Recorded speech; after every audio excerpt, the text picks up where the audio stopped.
Hello കൂട്ടുകാരെ, ഒരു ചെറിയ വൈബ് വെച്ച് വൈകുന്നേരം ഒരു നൈറ്റ് റൈഡ് അങ്ങ് പോയി. നമ്മുടെ കെബീർ കുട്ടിക്ക് ഒരേ ആഗ്രഹം, കുട്ടിക്കാനത്ത് പോയി ദോശ കഴിക്കണമെന്ന്. എങ്കിൽ പിന്നെ അങ്ങനെ ആവട്ടെന്ന് കഴിഞ്ഞു.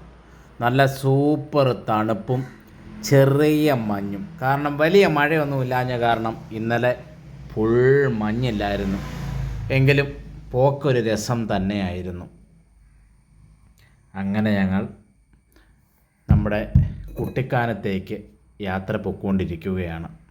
നമ്മുടെ മുന്നിൽ നമ്മുടെ വില്ലനുള്ളത് കൊണ്ട് നമ്മൾ സേഫ്.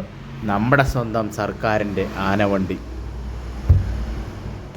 രാത്രിയിൽ എപ്പോഴും കിഴക്കോട്ട് പോകാൻ വളരെ മനോഹരമാണ്. കാര്യം താഴോട്ട് നോക്കുമ്പോൾ തന്നെ അങ്ങ് മുകൾ ഭാഗത്തും താഴ്വാരങ്ങളിലും ലൈറ്റുകൾ കത്തി നിൽക്കുന്ന കാണാം. അങ്ങനെ നമ്മുടെ നിന്നുമുള്ളിപ്പാറയിൽ ചെന്ന് കഴിഞ്ഞു. വളഞ്ഞെങ്ങാനത്ത് എന്ന് ഞങ്ങൾ ഇറങ്ങി. നല്ല വെള്ളച്ചാട്ടം, എറിച്ചിലടിച്ച് നല്ല തണുപ്പും. അതാ സൈഡിൽ നിന്നൊരു ശകല നേരം കൊണ്ടു.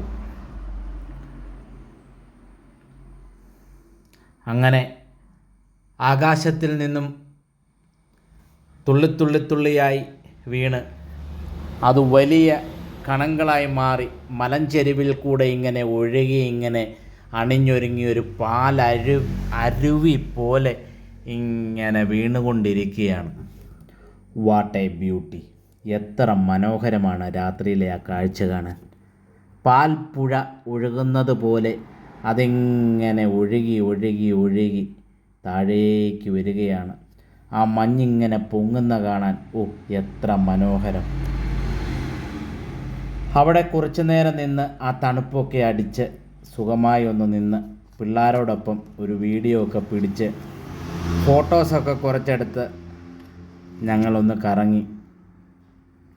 അങ്ങനെ ബാബാ ബാബാ ബാ മക്കളെ എന്ന് വിളിച്ചപ്പോൾ അവരെല്ലാം എൻ്റെ കീഴിൽ ഒരു പരുന്തും ഇങ്ങനെ ചിറക് വിടർത്തി നിന്ന് അതിൻ്റെ ഇടയിൽ കുഞ്ഞുങ്ങൾ നിൽക്കുന്ന പോലെ അവന്മാരിങ്ങനെ വന്ന് നിന്നു.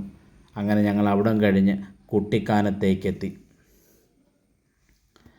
കുട്ടിക്കാനത്ത് വൈകുന്നേരങ്ങളിൽ എല്ലാവരും നൈറ്റ് റൈഡൊക്കെ പോയി അടിച്ചു പൊളിച്ച് ദോശയും ഓംപ്ലേറ്റും ഒക്കെ കഴിക്കാറുണ്ട്. കാര്യം വെച്ച് കഴിഞ്ഞാൽ അവിടുത്തെ ഒരു തണുപ്പ്. നമുക്ക് ഇവിടുന്ന് കയറിപ്പോകാൻ 10-35 കിലോമീറ്റർ കയറി ചെന്നാൽ നമുക്ക് ഇത്രയും നല്ല തമ്പുരാൻ്റെ തണുപ്പും എല്ലാം ആസ്വദിച്ച് ഇങ്ങ് പോരാം. അത്രമാത്രം കൂളിംഗാണ് അവിടുത്തേത്. അതിൻ്റെ ഇടയ്ക്ക് ഒരു ആംബുലൻസും വന്നു പോയി. തമ്പുരാൻ അവർക്ക് ആപത്തൊന്നും വരുത്താതിരിക്കട്ടെ. അങ്ങനെ നല്ല ചൂട് ദോശ ഇങ്ങനെ ചേട്ടൻ കല്ലേലിട്ട് ഇങ്ങനെ വൈബായിട്ട് ഇങ്ങനെ ചുട്ട് മറിക്കുകയാണ്. ഒരു ദോശയുടെ കളറ് അങ്ങ് മാറി. ഏകദേശം എൻ്റെ പോലെ ആയിട്ടുണ്ടോ എന്നൊരു സംശയം. എന്താണേലും ചൂട് ദോശ നമുക്ക് എടുത്തു തന്നു. ചൂട് ദോശയും ചമ്മന്തിയും മുളക് ചാരിച്ചതും ഓംപ്ലേറ്റും. എൻ്റെ മോനെ, സംഭവം കളറ് സാധനമാണ് കേട്ടോ. അങ്ങനെ ബ്രഷൊക്കെ എടുത്ത് തൂത്ത് ആ സൈഡിലോട്ട് മാറ്റി വെച്ചിട്ട് മുട്ട അങ്ങോട്ട് പൊട്ടിച്ച് ഒഴിച്ചിട്ട് ഡപ്പാ ഡിപ്പാ ഡുപ്പോന്ന് 2 ഇളക്ക്. അങ്ങനെ ഞാനും കബീർ കുട്ടിയും 2 ഡബിൾ അങ്ങ് പറഞ്ഞു.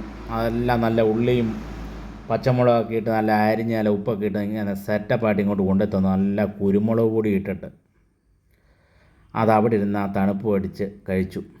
അപ്പോൾ ഈ വീഡിയോ നിങ്ങൾക്ക് ഇഷ്ടമായാൽ തീർച്ചയായും ഫോളോ ചെയ്യാനും മറക്കല്ലേ, ലൈക്ക് ചെയ്യണം, മാക്സിമം സപ്പോർട്ട് ചെയ്യണം. കൂട്ടുകാരെ, ഇനിയും കാണാം ഓരോ വീഡിയോയിൽ.